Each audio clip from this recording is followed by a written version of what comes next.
We begin tonight with the latest installment of our CTV special series on domestic violence. In October 2002, the Washington region was paralyzed as the Beltway Sniper attacks took place. John Allen Muhammad and his accomplice, Lee Boyd Malvo, went on a shooting spree, indiscriminately killing 10 people and injuring 3 others across Maryland, Virginia, and the District of Columbia. Now, what you may not know is that the motive behind the killings was domestic violence related. We now bring you Mildred Muhammad's story in her own words.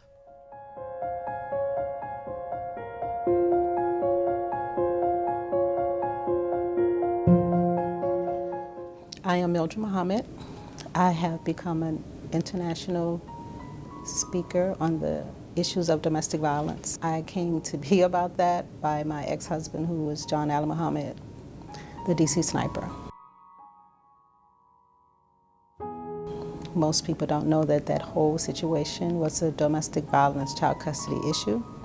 Law enforcement stated that I was the target, and the theory was he was killing innocent people to cover up my murder so that he could come in and get custody of our children. It wasn't in our relationship until after he came back from Desert Storm, and he was diagnosed with PTSD.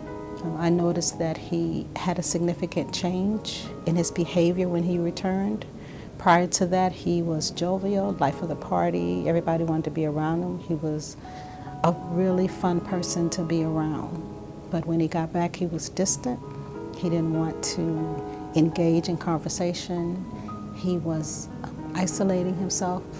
But the only person that he would communicate with was our son, John Jr.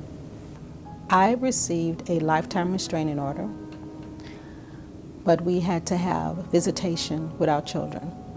So one weekend on a visitation, he took them. He didn't bring them back. Took them out of the country to Antigua. It was 18 months before I saw them again. I had to go through an emergency custody hearing. And once I got the children back, I came to Maryland and I hid here. I had already gotten my divorce, October 6, 2000. Washington State just passed a law stating that I could leave the state of Washington without telling the abuser where I was going, and I would not be charged with kidnapping. And that's how I left. He went to that same court, told them I kidnapped the children. They did a skip trace, found me in the DC area, and told him. He went to his best friend and said, I found Mildred, she's in DC, I'm gonna go get her.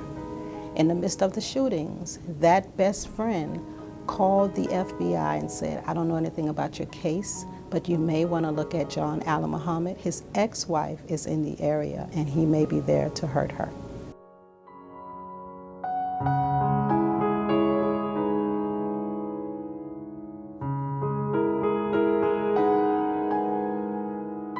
I was so scared. I didn't go anywhere. I went to work, I came home. I would check the rooftops. I would check the levees. I didn't tell people. I didn't have friends because I didn't want to be responsible for their lives. So nobody knew. When the shooting started in 2002, the profilers told us to look for 2 Caucasians in a white box truck. So there was no way I would connect them, the description, with John. So I had no idea that it would be him.